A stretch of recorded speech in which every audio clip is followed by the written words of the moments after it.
দালালৰাজ গুণ্ডাৰাজ পিছত ডকাইতি ঠিক অনুৰূপ ঘটনাই সংঘটিত কৰিলে আক্তাৰ হুছেইনে। এবাৰ নগাঁৱত সংঘটিত হৈছে ডকাইতিৰ নিচিনা ঘটনা। কোনে আক্তাৰ হুছেইন চাওক সবিশেষ সবিস্তাৰে।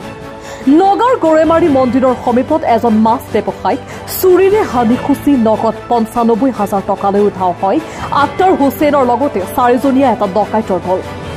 প্ৰাপ্ত তথ্য অনুসৰি যোৱা ১৪ জানুৱাৰী তাৰিখে নগাঁও জিলাৰ জাজৰি থানাৰ অন্তৰ্গত টকোবাৰীৰ মাছ ব্যৱসায়ী ছাইফুল ইছলামে ডিমাপুৰৰ পৰা মাছ বিক্ৰী কৰি ১,১০,০০০ টকা পাইছিল। গাড়ী ভাড়া আৰু লেবাৰ খৰচ ১৫,০০০ টকা বাদ দি ছাইফুল ইছলামৰ লগত ৯৫,০০০ টকা লগত লৈ গড়েমাৰী চেণ্টাৰত থকা খনি দোকানী দিবলৈ লৈ গৈছিল। সেই মুহূৰ্তত এজন লোকে ফোনযোগে মাছ ব্যৱসায়ী ছাইফুল ইছলামক গড়েমাৰী মন্দিৰৰ ওচৰত মাতি পঠিয়ায় আৰু তাতে গৈ ছাইফুল ইছলামে আক্তাৰ হুছেইনক দেখা পায়। তাৰ খন্তেক সময়ৰ পিছতে এটা ৪চকীয়া বাহনত আৰু ৪জনীয়া এটা ডকাইতৰ দল এটা উপস্থিত হৈছিল ছাইফুল ইছলামক চোকা অস্ত্ৰৰে হানি খুচি মাৰপিট কৰি অজ্ঞান কৰি পেলায়। তাৰোপৰি আগ্নেয়াস্ত্ৰ দেখুৱাই নগদ ৯৫,০০০ টকাৰ লগতে AS02L6550 number super Splendor motorcycle আৰু লগত থকা মোবাইল ফোন লৈ যায়। ইফালে অজ্ঞান অচেতন অৱস্থাত পৰি থকা ছাইফুল ইছলাম পূৰ্ণজ্ঞান ঘূৰাই তেওঁৰ হাত দুখন বান্ধি থকা দেখা পায় কাটিমাৰীৰ এজন অচিনাকি লোকৰ ঘৰত। তাৰ পৰাই ছাইফুল ইছলামে যেনে তেনে পলাই যাবলৈ সক্ষম হয় বুলি ভুক্তভোগীৰ বক্তব্যৰ পৰা জানিব পৰা গৈছে।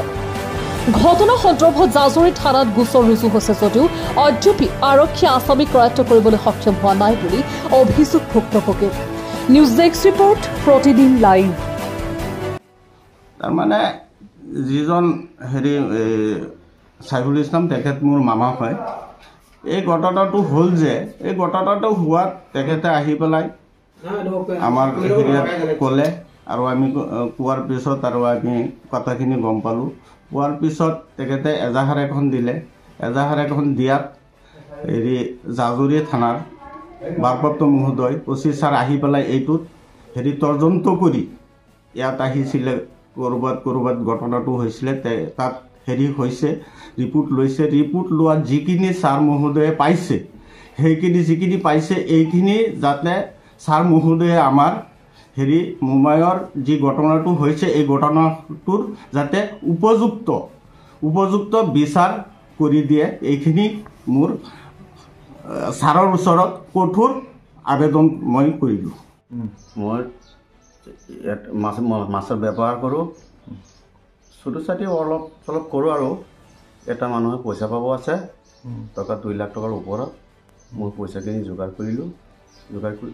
গোটেই পইচা নহয়, মোৰ ৯৫,০০০ টকা আছিল। ৯৫,০০০ টকা লৈ মই চেণ্টাৰত গৈছোঁ, মোৰ ল'ৰাক লৈ গৈছোঁ। যোৱাৰ পিছত গৰৈমাৰী চেণ্টাৰ যোৱাৰ পিছত গৈ পেলাই দেখিছোঁ দোকানটো বন্ধ, দোকানটো খোলা নহয়। পিছত মই ইয়াৰ পিছত নামাৰ পিছত অলপমান পিছতে এটা ফোন আহিলে গৰৈমাৰী দলংটো পাৰ হৈ এটা মন্দিৰ আছে, মন্দিৰৰ ওচৰত এটা মানুহে ফোন কৰি আছে, তাত যাব লাগে, কিবা জৰুৰী কথা আছে। তাত গ'লোঁ, গৈ পেলাই দেখিলোঁ আক্তাৰ থিৰ হৈ আছে।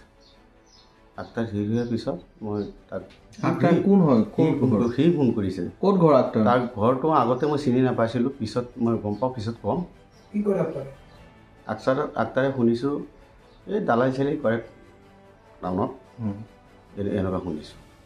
পিছত সি কিবা কৈছে আপোনাক? সি পিছত মোক কৈছে এটা হা। তাত গ'লোঁ, যোৱাৰ পিছত লগালগ ইণ্ডিকা এটা মোক একদম বাইকে চাইকে উঠাই দিব তেনেকুৱা লাগিছে। দৰ্জাটো খুলি পেলাই আক্তাৰে মোক ধৰিলে। আক্তাৰে লগালগ জেগাৰ এটা ওলাই মোক এনেকুৱা মাৰি দিলে। অকল আক্তৰ আৰু ৪টা মানুহ গাড়ীৰ ভিতৰত, অকল থিৰ হৈ আছিলে আক্তৰ। ৪টা মানুহ গাড়ীৰ ভিতৰত, সেইকেইটাও ধৰিলে। ধৰাৰ পিছত মই অকণমান চেষ্টা কৰিছোঁ, কৰাৰ পিছত মোৰ ভৰিটো এটা মাৰি দিলে।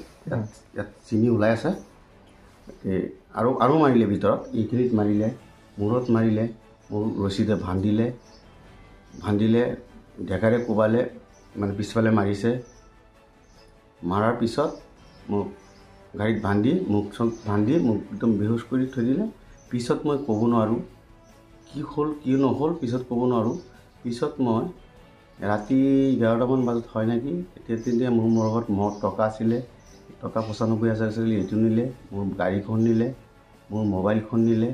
ইয়াৰ পিছত সিহঁতে ঘৰত নি পেলাই মোৰ পিছত ধাৰ পাই দেখিছোঁ এটা ঘৰত মই বান্ধা আছোঁ, বান্ধি থৈ দিছে। পিছত মানুহ চানুহ একো নাই, কোনেও নাই। পিছত মই উঠি পেলাই বান্ধা লৈ উঠি পেলাই দেখিলোঁ কোনখিনি যে পলাব পাৰোঁ নেকি। পিছত দেখিলোঁ এটা গডেজ থোৱা আছে, গডেজ পিছফালে এটা দৰ্জা আছে, গডেজৰ পিছফালে এটা দৰ্জা আছে।